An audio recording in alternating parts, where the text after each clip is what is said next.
Hello friends, कैसे हैं आप लोग। आई होप आप सभी अच्छे होंगे और आपकी बोर्ड एग्ज़ाम प्रिपरेशन अच्छे से चल रही होगी। जैसा कि आज के इस वीडियो में बताऊंगा कि ऑर्गेनिक केमिस्ट्री अर्थात कार्बनिक रसायन में कौन कौन से मोस्ट इम्पॉर्टेंट क्वेश्चन हैं जो कि मेरी बनाई हुई नोट्स के हैं। आप ये देख लीजिए, ये मेरा नेम भी लिखा है, विवेक पटेल, क्लास 12th केमिस्ट्री। तो मैं आपको बताऊंगा कि आज कौन कौन से मोस्ट इम्पॉर्टेंट क्वेश्चन है इसमें। तो चलिए स्टार्ट करते हैं। तो यहाँ पे सबसे पहले है हाइलो एल्केन का वर्गीकरण। तो ये तो पढ़ना नहीं है, ये जर्नल डिफिनीशन तो आएगी नहीं पेपर में। तो जो पेपर में इम्पोर्टेंट है मैं वो बताऊंगा कि कौन कौन से इम्पोर्टेंट क्वेश्चन है। तो यहाँ पर ये सब तो इंट्रोडक्शन ही है, तो यहाँ पर इम्पोर्टेंट नहीं है। ये मैंने ये पेज इसलिए छोड़ दिया था क्योंकि जो इम्पोर्टेंट जो क्वेश्चन मिले मैं उन्हें नोट्स कर लूँ। तो आगे बढ़ते हैं। यहाँ पर सबसे ज़्यादा जो इम्पोर्टेंट है वो हाइलो एल्केन बनाने की विधि। तो इसकी कौन कौन से विधियाँ हैं उन्हें अच्छे से आप पढ़ लीजिएगा। जैसे पहली विधि है हाइलोजनीकरण द्वारा। तो हाइलोजनीकरण में क्या होता है, तो इसे आप अच्छे से पढ़ लीजिएगा। हाइलोजनीकरण के द्वारा एल्किल हैलाइड कैसे फाइंड किया जाता है। तो फिर मैं बात करूँ तो एल्कोहल पर फास्फोरस हैलाइड PX3 PX5 द्वारा, तो ये सेकेंड मेथड हो गया। तो देख लीजिए RON जब एल्कोहल लेते हैं उसमें फास्फोरस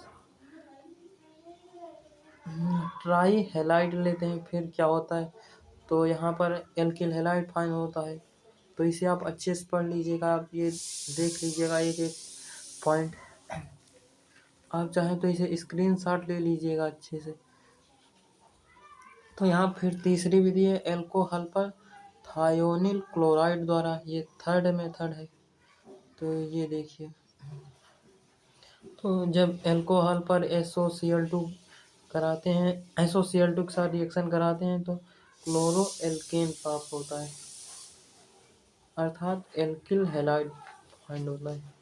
फिर उसके बाद आता है हाइलोजन विनिमय अपक्रिया, ये भी बहुत पूछा जाता है और इसमें ये नेम रिएक्शन है। जैसे फिंकलस्टीन अपक्रिया, ये क्या है, जब RX की रिएक्शन सोडियम आयोडाइड के साथ CH3COCH3 के साथ कराते हैं तो RI एल्किल आयोडाइड प्राप्त होता है तथा सोडियम हैलाइड फाइंड होता है। तो ये बहुत इम्पोर्टेंट है, ये नेम रिएक्शन है, तो ये भी आप अच्छे से पढ़ लीजिए। फिर उसके बाद स्वार्ट्स अपक्रिया, ये भी इम्पोर्टेंट है। फिर उसके बाद मैं बात करूँ तो पांचवा है एल्कोहल पर हाइड्रोजन एसिड की अपक्रिया, ये उतनी इम्पोर्टेंट नहीं है। उसके बाद ये है हुंस डीकर अपक्रिया या सिल्वर साल्ट, तो इसमें आप अच्छे से पढ़ लीजिएगा। फिर मैं बात करूँ तो हेलो एल्केन के रासायनिक गुण, इसकी केमिकल प्रॉपर्टी कौन कौन सी है। जैसे विलोपन अपक्रिया, तो ये उतना तो इम्पोर्टेंट नहीं है। एल्कीन द्वारा हाइड्रोजन का निर्माण, तो ये भी इम्पोर्टेंट नहीं है। जो इम्पोर्टेंट मैं उन्हें बता दूंगा, मार्कोनी का नियम, एक खायरस, ये मैंने सेल्फ नोट्स बनाई हैं।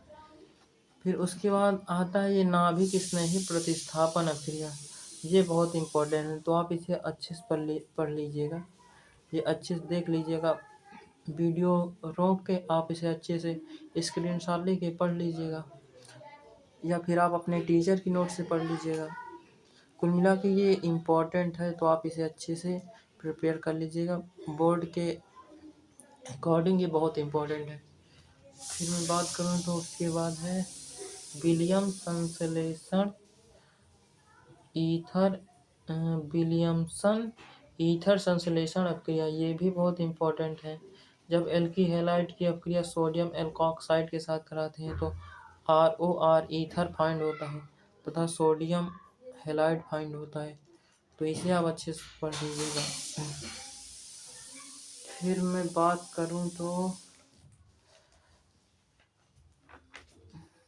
नाभिक स्नेही अपक्रिया के प्रकार, ये तो मोस्ट वेरी मोस्ट इम्पोर्टेंट है, तो आप इसे अच्छे से पढ़ लीजिएगा। ये 7 सेट में से 3 सेट में ज़रूर आता है, SN1 और SN2 अपक्रिया।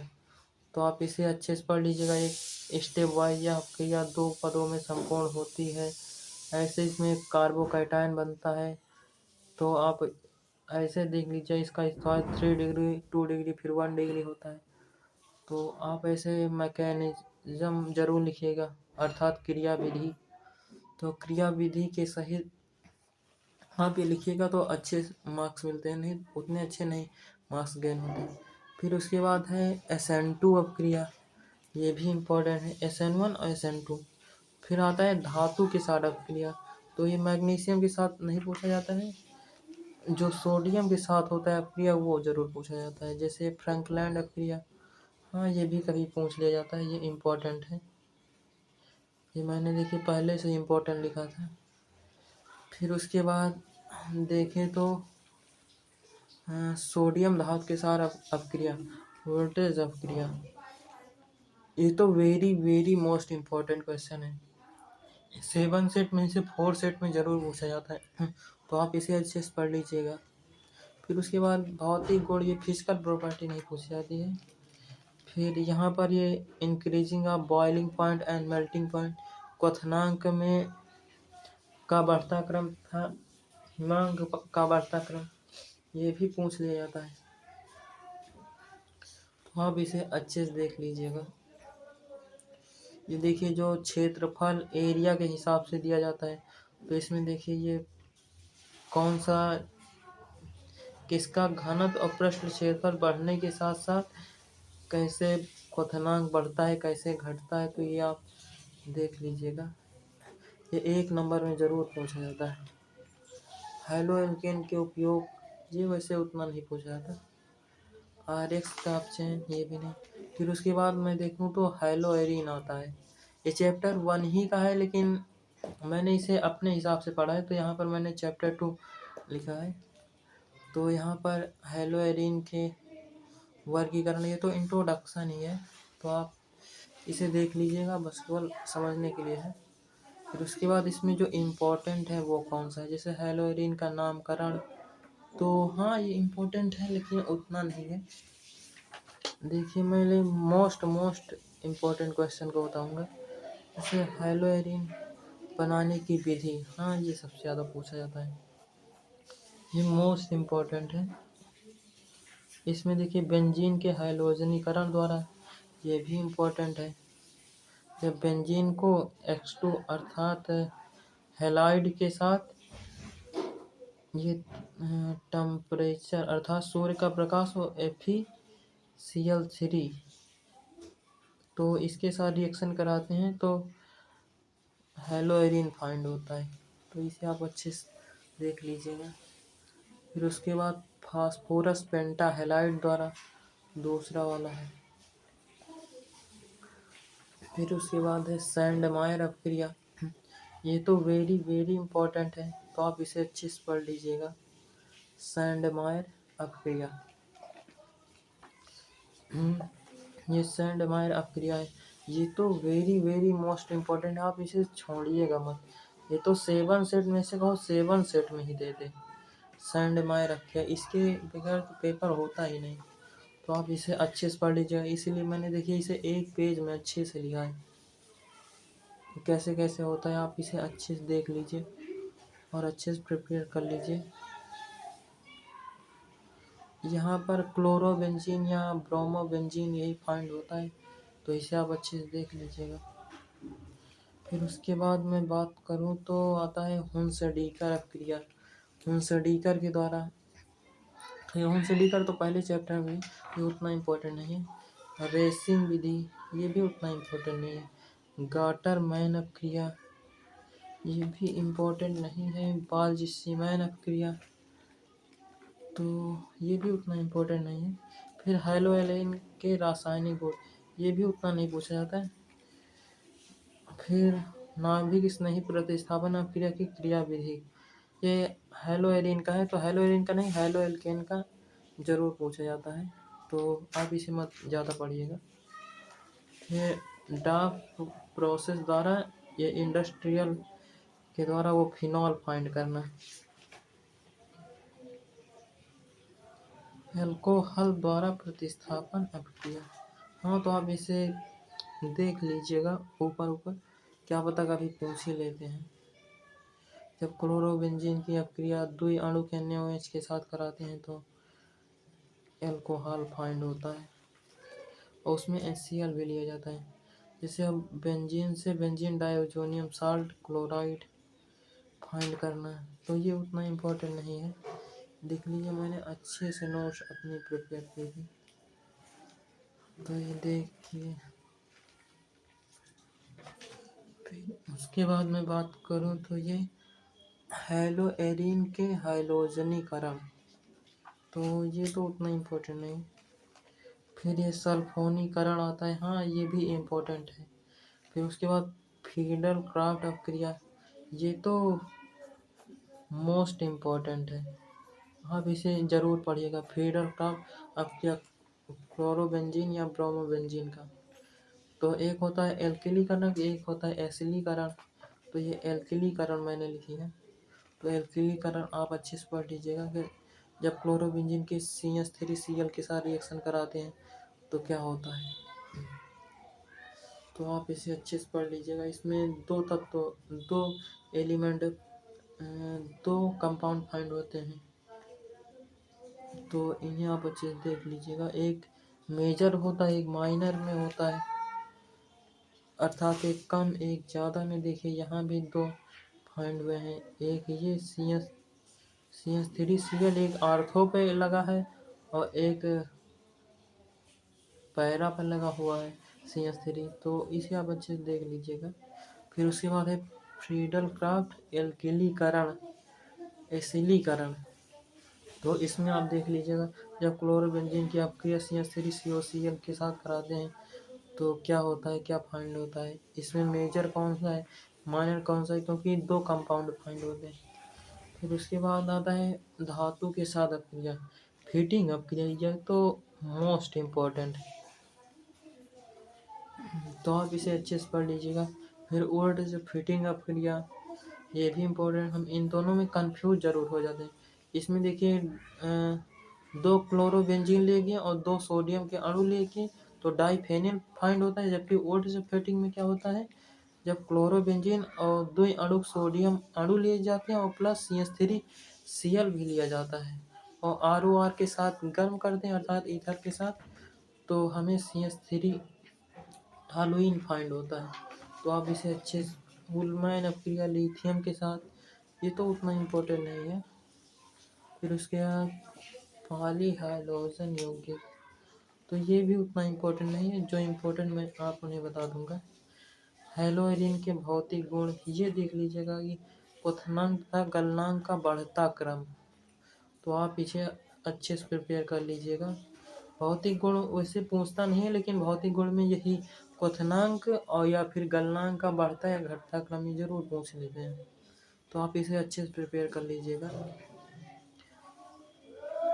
फिर उसके बाद आता है चैप्टर 2 एल्कोहल फिनाल ईथर, तो एल्कोहल, इसमें देखिए क्या क्या इम्पोर्टेंट है।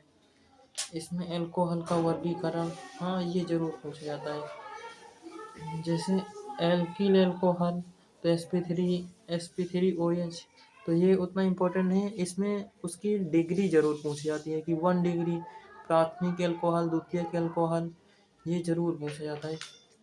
ये 2024 में आया भी था। हाँ, जैसे बेंजिलिक एल्कोहल, फिर वाइनिलिक एल्कोहल, तो ये नहीं पूछा जाता है, लेकिन इसमें ये पूछा जाता है कि जैसे ये फिनाल है, अब इसमें फिनाल में पूछ लेंगे कौन मोनोहाइड्रिक है, कौन डाईहाइड्रिक है, कौन ट्राईहाइड्रिक, कौन पॉलीहाइड्रिक है, तो ये आप अच्छे से प्रिपेयर कर लीजिएगा। फिनॉल, इसमें पूछेगा मोनोहाइड्रिक, डाईहाइड्रिक, ट्राईहाइड्रिक और पॉलीहाइड्रिक के मतलब स्ट्रक्चर भी पूछेगा, तो ये मोस्ट इम्पॉर्टेंट है, तो आप इसे अच्छे से प्रिपेयर कर लीजिएगा। फिर आता है ईथर, ईथर भी होते हैं सम्मित ईथर, असम्मित ईथर, तो ईथर में उतना ज़्यादा नहीं पूछा जाता। फिर एल्कोहल का नामकरण, हाँ ये IUPAC नामकरण के लिए पूछ लिया जाता है, तो आप इसे अच्छे से प्रिपेयर करिएगा। जैसे CH3 CH2 CH2OH, तो इसका नाम क्या होगा, प्रोपेनॉल, इस तरीके से उसमें थोड़ा टफ देते हैं। जैसे ये देखिए उसमें 2 फंक्शनल ग्रुप जोड़ देंगे, OH भी और फिर क्लोरो ब्रोमो ऐसे। तो ये देखिए कुछ मैंने NCERT के किए थे।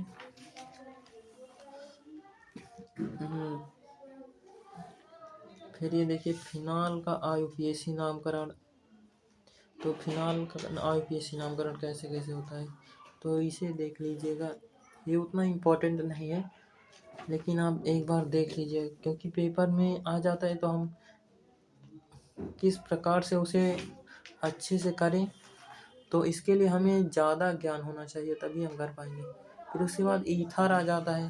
तो ईथर का IUPAC नामकरण, तो ये उतना नहीं पूछा जाता लेकिन कभी कभी पूछ भी लिया जाता है कि इसमें 2 श्रृंखला रहती हैं, एक बड़ी श्रृंखला एक छोटी श्रृंखला।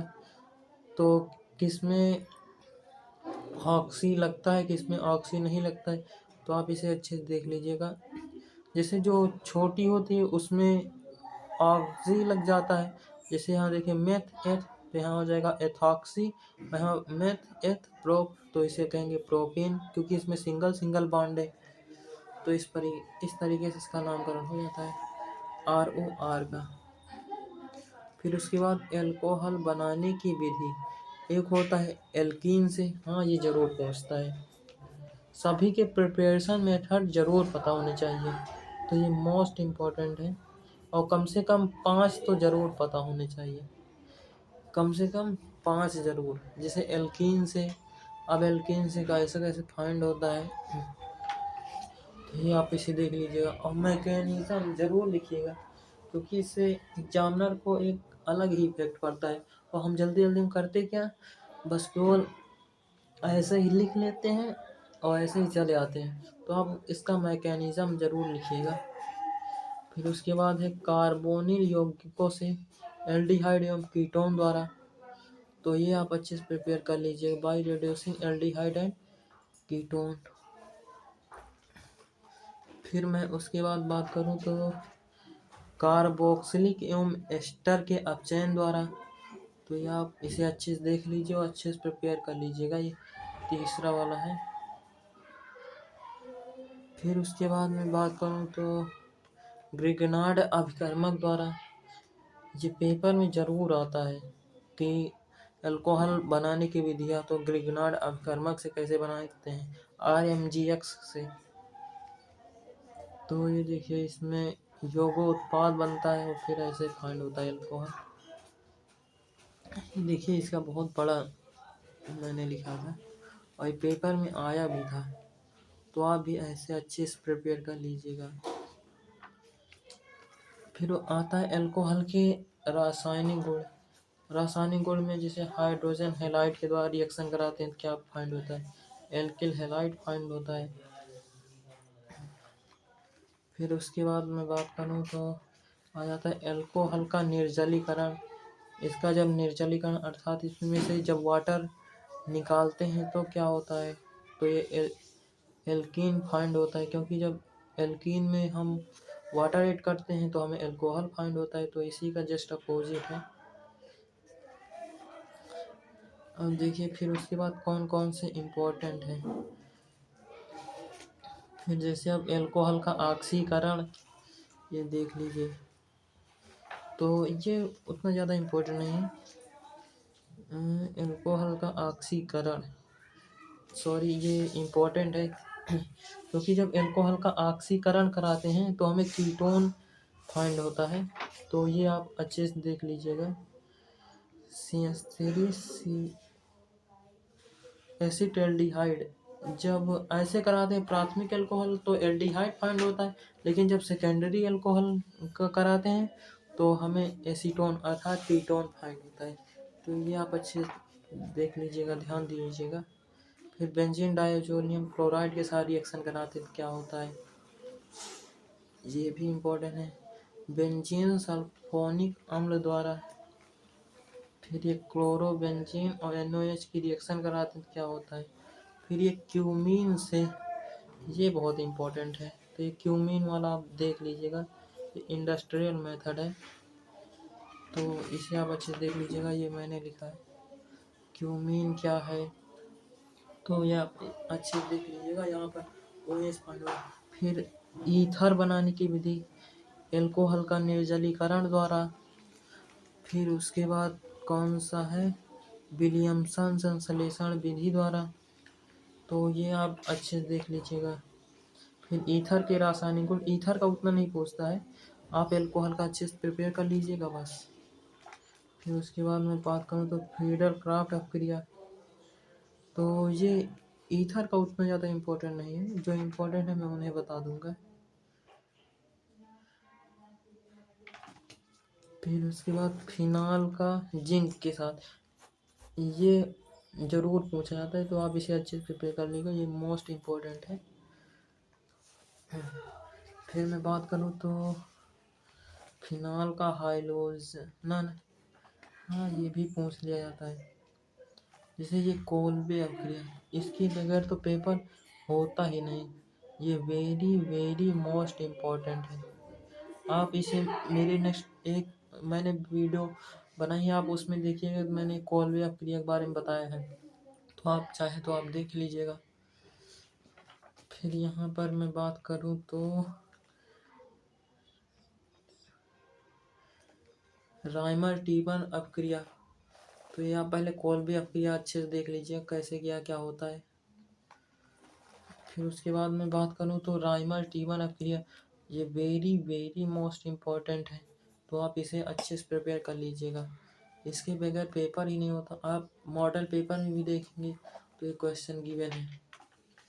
फिर उसके बाद मैं बात करूँ तो नाइट्रोकरण, हाँ ये नाइट्रोकरण पूछ लिया था, हाँ ये पिक्रिक एसिड पूछेगा कौन सा है, तो आप पिक्रिक एसिड जानते रहिए मतलब क्या है। तो जब कब तनु लिया जाता है, कब सांद्र लिया जाता है, तो आप इसे अच्छे से प्रिपेयर कर लीजिएगा। फिनाल का नाइट्रोकरण, ये वेरी वेरी मोस्ट इम्पोर्टेंट है। और फिर उसके बाद भौतिक गुण आ जाता है, तो भौतिक गुण में बस वही क्वथनांक और क्वथनांक और हिमांक पूछ लेता है, तो बस केवल आप क्वथनांक याद कर लीजिएगा कि 3 डिग्री में सबसे ज़्यादा, फिर 2 डिग्री में, फिर 1 डिग्री में, तो आप इसे अच्छे से प्रिपेयर करें। 3 डिग्री, फिर 2 डिग्री, फिर 1 डिग्री, तो आप इसे अच्छे से, फिर यहाँ देखिएगा क्षेत्रफल के हिसाब से कैसे क्या होता है, तो आप ये सब कॉन्सेप्ट क्लियर रखिएगा। फिर उसके बाद देखिए एल्कोहल में सबसे ज़्यादा, फिर ईथर में सबसे उससे कम, फिर एल्केन में सबसे कम, तो इस प्रकार से एल्कोहल, फिर एल्डिहाइड, फिर ईथर, फिर एल्केन, ये आप इस फिगर से आप देख लीजिए, ये मैंने लिखा है NCERT का है। फिर उसके बाद आता है परीक्षण, लूकास टेस्ट, ये बहुत इम्पोर्टेंट है, तो आप इसे अच्छे से प्रिपेयर कर लीजिएगा। लूकास टेस्ट क्या है,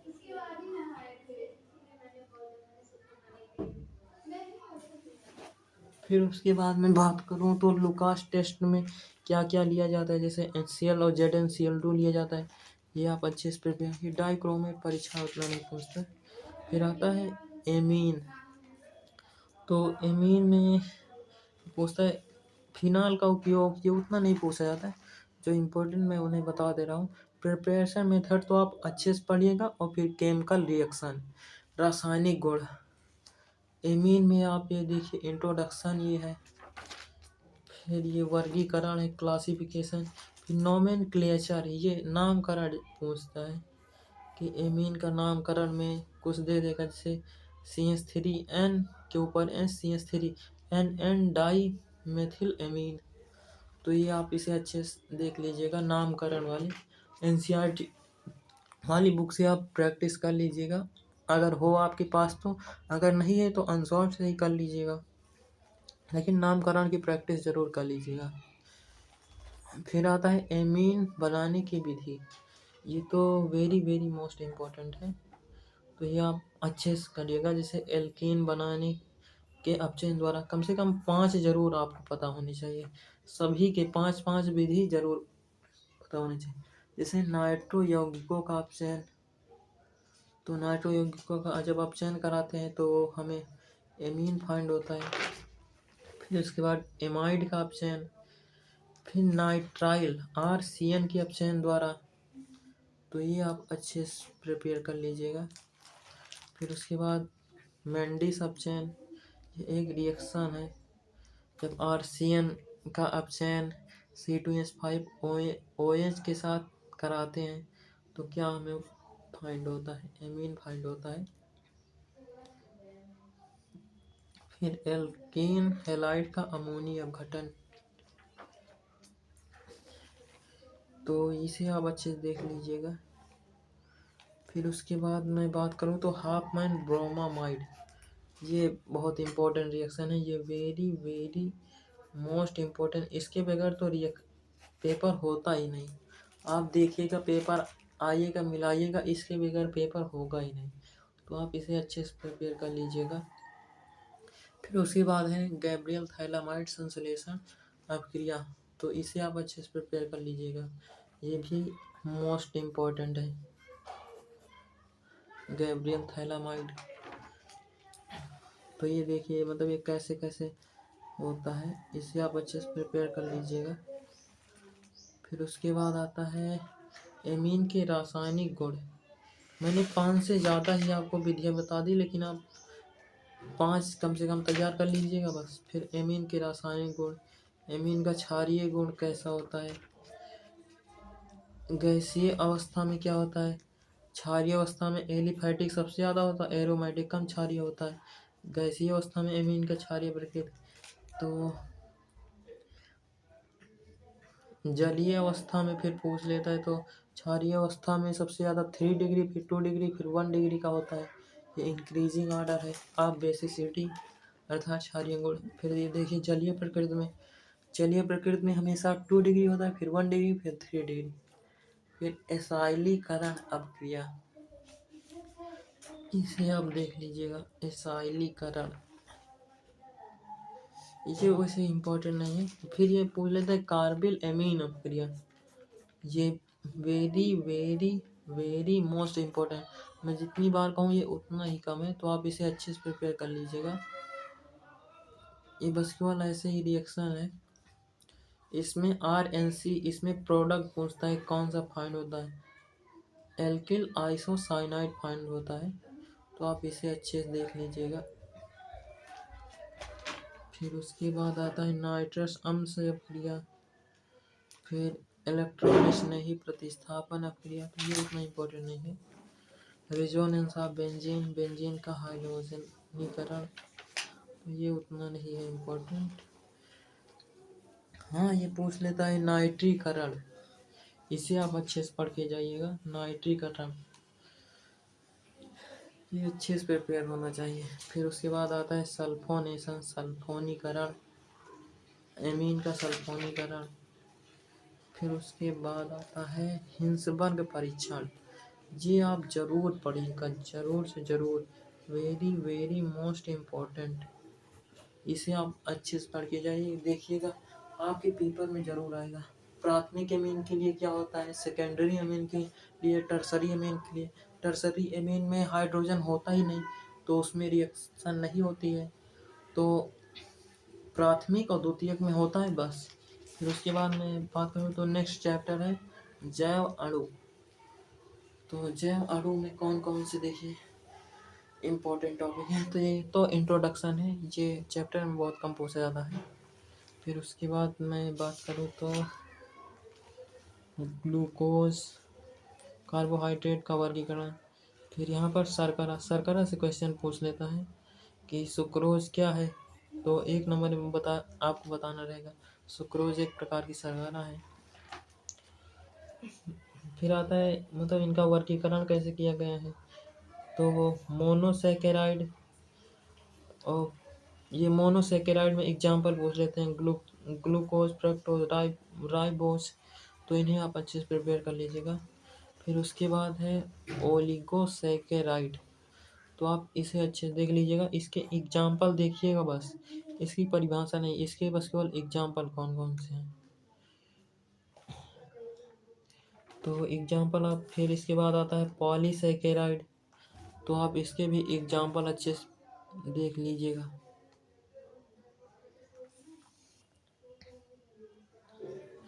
फिर मैं बात करूँ तो आता है ग्लूकोज की संरचना, तो इसे आप अच्छे से प्रिपेयर कर लीजिए। ग्लूकोज की संरचना, एक होता है फिशर संरचना, ये होता है डी ग्लूकोज, एल ग्लूकोज।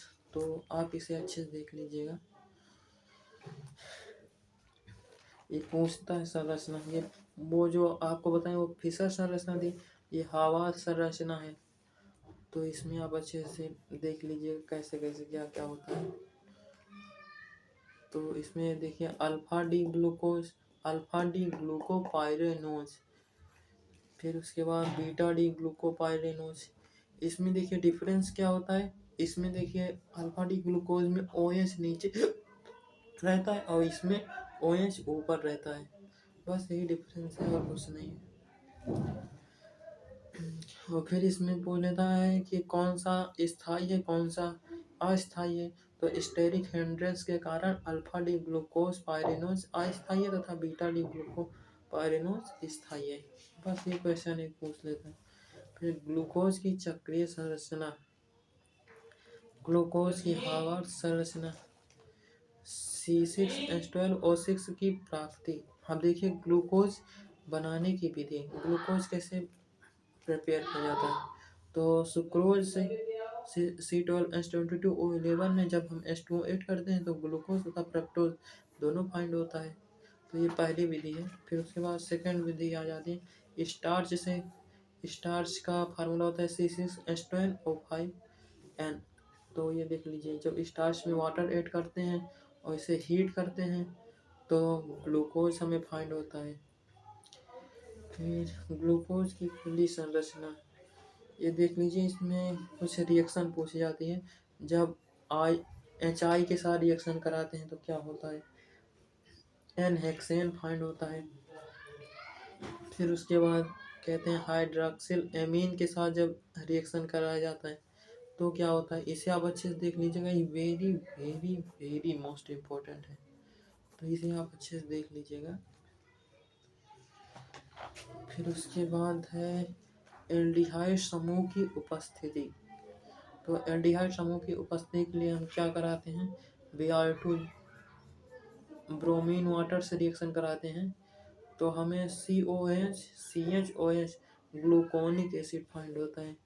तो आप इसे देख लीजिएगा, उसमें क्वेश्चन आएगा कि ग्लूकोज में हम कैसे पता करें कि उसमें एल्डिहाइड समूह उपस्थित है। तो आप इसे अच्छे से देख लीजिएगा। फिर उसके बाद हाइड्रॉक्सिल समूह की उपस्थिति, हाइड्रॉक्सिल समूह की उपस्थिति फाइंड करने के लिए हम एसिटिक एनहाइड्राइड से रिएक्शन कराते हैं तो हमें इससे वो फाइंड हो जाता है कि पता चल जाता है कैसे क्या क्या होता है। फिर उसके बाद 1 डिग्री एल्कोहल की उपस्थिति कैसे फाइंड करेंगे, तो HNO3 के साथ रिएक्शन कराते हैं तो इसमें भी ग्लूकोनिक एसिड बनता है, लेकिन इसे कहते हैं डाई कार्बोक्सिलिक एसिड। सॉरी, यहाँ पर ग्लूकोनिक नहीं है, यह है डाई कार्बोक्सिलिक एसिड हमें फाइंड होता है। फिर ये फ्रक्टोज, फ्रक्टोज उतना नहीं पूछा जाता तो आप फ्रक्टोज से मत पढ़िएगा। फिर उसके बाद इसमें पूछा जाता है कार्बोहाइड्रेट के महत्व भी नहीं पूछता। फिर यहाँ पूछता है प्रोटीन, प्रोटीन क्या है, एमिनो अम्ल क्या है, ये भी मोस्ट इम्पोर्टेंट है जिसे आप अच्छे से पढ़ लीजिएगा। NH2CH2COH। फिर उसके बाद एमिनो अम्ल का वर्गीकरण, तो ये उतना ज़्यादा इम्पोर्टेंट नहीं है। एमिनो अम्ल का वर्गीकरण ये पूछ लेता है कि आवश्यक एमिनो अम्ल क्या है और अनावश्यक एमिनो अम्ल क्या है। तो ये आप अच्छे से प्रिपेयर कर लीजिएगा किसे कहते हैं, इसकी परिभाषा एग्जाम्पल सहित। फिर एमिनो अम्ल की संरचना, तो एमिनो अम्ल की संरचना आप देख लीजिएगा ये अच्छे से। ये ज्यूटाराइन बनाता है, इसमें पूछेगा कि ज्यूटाराइन एमिनो अम्ल कैसे बनाता है, क्योंकि इसमें द्विध्रुव आयन बनता है जिससे ज्यूटाराइन कहते हैं। तो इस तरीके से आप देख लीजिएगा। फिर उसके बाद पूछता है पेप्टाइड बंध क्या है, तो ये भी वेरी वेरी मोस्ट इम्पोर्टेंट है। तो आप इसे अच्छे से प्रिपेयर कर लीजिएगा। पेप्टाइड बंध, यहाँ देखिए जब 1 डिग्री एमिनो एसिड की रिएक्शन कराते हैं तो जो CO और NH के मध्य बनता है उसे ही कहते हैं पेप्टाइड बंध। तो इसे आप देख लीजिए बच्चे। पॉलीपेप्टाइड जब दो से अधिक के साथ रिएक्शन कराते हैं तो उसके बाद आता है प्रोटीन के प्रकार। प्रोटीन के प्रकार ये भी इम्पोर्टेंट है, जैसे रेशेदार प्रोटीन, फिर उसके बाद गोलिकाकार प्रोटीन, फिर उसके बाद है, हाँ ये जरूर पूछा जाता है, प्राथमिक संरचना, द्वितीयक संरचना, तृतीयक, चतुर्थ संरचना। तो ये आप अच्छे से प्रिपेयर कर लीजिएगा। प्रोटीन की प्राथमिक, द्वितीयक, तृतीयक। प्रोटीन की देखिए द्वितीयक संरचना की, प्राथमिक संरचना तो एकदम सिंपल ही होती है। द्वितीयक संरचना, फिर उसके बाद alpha helix, beta D plated seat इसमें फाइंड होती है। तृतीयक संरचना में देख लीजिएगा अच्छे से, इनकी परिभाषा और फिगर आप अच्छे से प्रिपेयर कर लीजिएगा, बस आप अच्छे से वहाँ लिख लेंगे। फिर उसके बाद आता है प्रोटीन का विकृतीकरण। ये वेरी वेरी मोस्ट इम्पोर्टेंट है, तो आप इसे अच्छे से प्रिपेयर कर लीजिएगा, प्रोटीन का विकृतीकरण। फिर उसके बाद मैं बात करूँ तो ये मैंने डीएनए की संरचना बनाई थी। फिर प्रोटीन के विकृतीकरण के कारण, तो इसे आप अच्छे से देख लीजिएगा, प्रोटीन के विकृतीकरण के कारण कौन कौन से हैं। फिर उसके बाद आता है हमारा इनऑर्गेनिक केमिस्ट्री। तो मैं इनऑर्गेनिक केमिस्ट्री मैं कल बताऊंगा, तो तब तक के लिए आप ये पूरी प्रिपेयर कर लीजिएगा ऑर्गेनिक केमिस्ट्री। इसमें जितने मैंने मोस्ट इम्पोर्टेंट बताए ये मेरी सेल्फ नोट्स के हैं, तो आप इसे अच्छे से प्रिपेयर कर लीजिएगा। और आपको कोई प्रॉब्लम हो तो आप कमेंट कीजिएगा। तो मिलते हैं नेक्स्ट वीडियो में। तो ये देखिए, तब तक के लिए एक लाइन देख लीजिए, शिक्षा वह शक्तिशाली हथियार है जिसका उपयोग संपूर्ण विश्व को बदलने के लिए किया जा सकता है। ये नेल्सन मंडेला जी ने कहा था। तो आप इसे नोट रखिएगा और आप अच्छे से नोट्स बनाइएगा। अब तब तक के लिए जय हिंद, मिलते हैं नेक्स्ट वीडियो में। All the best.